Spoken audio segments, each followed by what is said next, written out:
I've seen many people in my short walk with God. I went somewhere to preach, and I saw a damsel. This young lady looked like an Indian. When I looked upon this lady, I thought maybe she came for that meeting to trust God to win a contract. Because everything about her showcased excellence and glory. But to my greatest dismay, the lady was seeking God to get married. I said, it's not possible. What do you mean? Unless every man in where you live is blind. How old are you? I'm 38 years old. What? Have you been locked up in your room all your life? How come? She said nobody has asked her out in the last 7 years.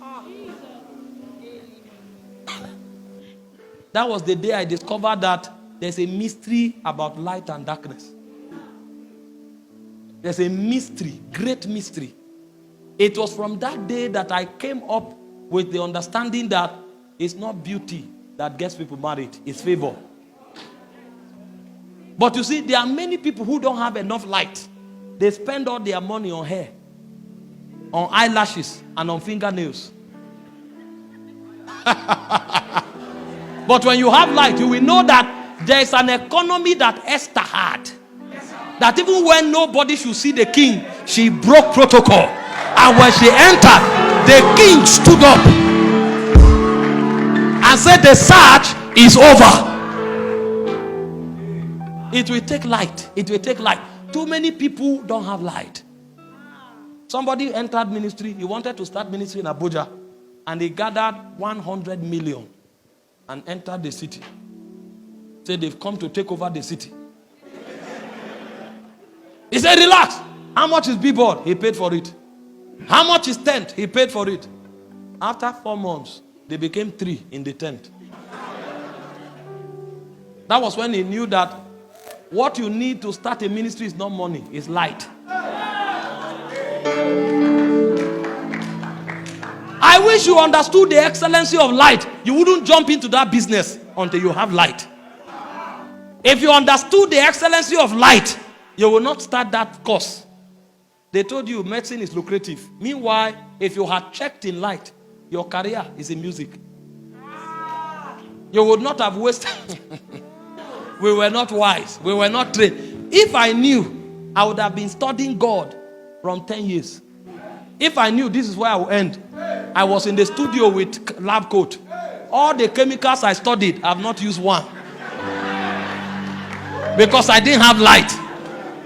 Studied chemicals, studied water, H2O. Water is H2O. Studying about pinnacle, arrangement reaction in medicinal chemistry.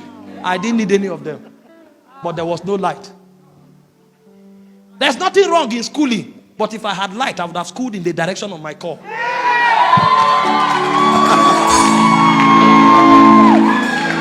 I would have schooled. It would have equipped me better.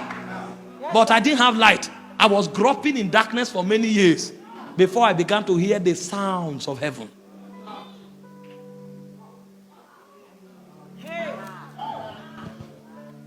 Why wouldn't I be studying political science if I'm a politician? If I knew that my place is in government? Why would I not be studying about business, economics, business realities if I know my place is in the economic world? Why would a businessman be studying theology? Because there's no light. And when you finish your master's, you will now need to go back for apprenticeship to learn your life and your calling. And so what light comes to do is that it gives you authority for rulership, and then it gives you power to crush the enemy. There are most of you here, the challenge that your family is going through, the challenge your ministry is going through, the challenge you are going through is darkness at work. If you had one flicker of light shine through that darkness, that challenge would have crumbled. And so the excellency of the presence, the glory of the presence, is the fact that the presence furnishes you with light. Light that is consistent with your destiny. It looked at Jeremiah. He said, before you were formed in your mother's womb, I knew you. I ordained you and I sanctified you to be a prophet. You are not a priest. Your great-grandfather, your grandfather, and your father may be priests. You are a prophet. And your order of the prophetic is to uproot and to plant. And so when Jeremiah enters a city, he knows that he's an architect of civilization. If he sees something that is not consistent with the will of God, he can say, by this time next year, vanish from the face of the earth. Because he found his destiny. That kind of precision and accuracy, you can't pick it in the market. You can't pick it in the Bible school. You will only pick it in the presence. The greatest crisis of destiny is dislocation. Men that should go to Nineveh are on a boat going to another direction. And because they are not in the direction of their destiny, all their efforts count for nothing. Hear this. Your effort will be wasted until light comes to you. I've taught many times, if you are in the wrong direction, speed is not an advantage. Imagine if I'm supposed to go to Benue and I face Gombe. I'm driving on high speed. I have an accident. I stop, change the tire. Engine knock, I repair it. Put in all the labor. After 2 days, I will now arrive Gombe. I'm farther from my destination. But if I had light and somebody tells me, take left, not right, all of that waste wouldn't have been necessary. The excellency of the presence is that the light of God is furnished. And that light gives you authority to prosecute destiny. And that light gives you authority to destroy the enemies of your destiny. You are not a victim. You are just in darkness. And the moment light comes to you, you will discover how helpless the devil is. The devil is not as strong as he parades himself to be. He's a defeated foe. He's having spoiled principalities and powers. He made a public show of them, triumphing over them by the cross. The devil is not powerful. The devil only has instrument of deception that he uses to keep the sons of light in captivity. The moment light comes to you, you will discover your rulership over the devil. That's the excellency of the presence of God. That light dwells in God's presence. And so what does light do? Two things. Number one, light gives you authority in the realm of God. Because if you see things the way God sees them, then you can do them the way God does them. Jesus said that everything I do is what I see my Father do that I do.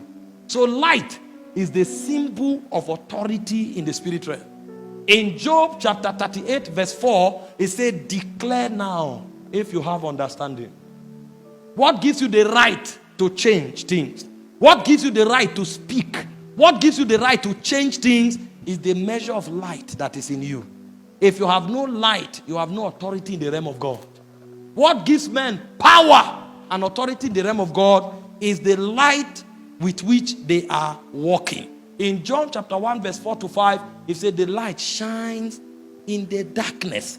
And it said the darkness comprehended it not. Every time light comes to you, you become an authority. And so the way God strengthens his servants is that he allows his light to shine upon them. You know the moon has no light. The light of the moon is received from the sun. But the moon is the ruler of darkness. And so the reason the moon is the ruler of darkness is because it's drawing light from the sun. That's how we also live and exercise authority on the face of the earth. Because every time we interact with the light of God, we begin to exercise authority. And Job said in Job 29 verse 3, he said, by light I walk through darkness. If there's anything in your life challenging your Christian experience, is because there's no light in that area. And so the cure to that problem is to visit the presence again. Because the moment light comes, authority is bequeathed. The second thing light does is that it crushes the enemy. The devil will remain a tyrant in your life until light comes. The moment light comes without talking, the devil will run. See what you are struggling with. There are some men that if they show up, they won't need to talk. That thing will vanish forever and ever because they came. Not because they are speaking, but because the light they carry is a witness in the realm of the spirit. In 2 Thessalonians chapter 2 verse 8, it said, and then shall the wicked be revealed, whom the Lord shall consume with the spirit of his mouth, and he shall destroy with the brightness of his coming. Light destroys darkness. If there is a darkness in your life, what the presence of God will do for you is that it will give you light to destroy that darkness. It can be sin, it can be poverty, it can be failure, it can be near success syndrome. It doesn't matter. Darkness has no authority in the dwelling of light. The authority of darkness ends in darkness. But the boundary of light's authority begins from darkness. The moment light shows up, darkness bows. It's a non-negotiable reality. It is eternally so. He said the light shines in the darkness. The darkness knows that it doesn't have the power to comprehend light. And so when you begin to do business in God's presence, the first thing God will do is that he will give you light. He will give you light. That light will give you authority. And that light will empower you to destroy darkness.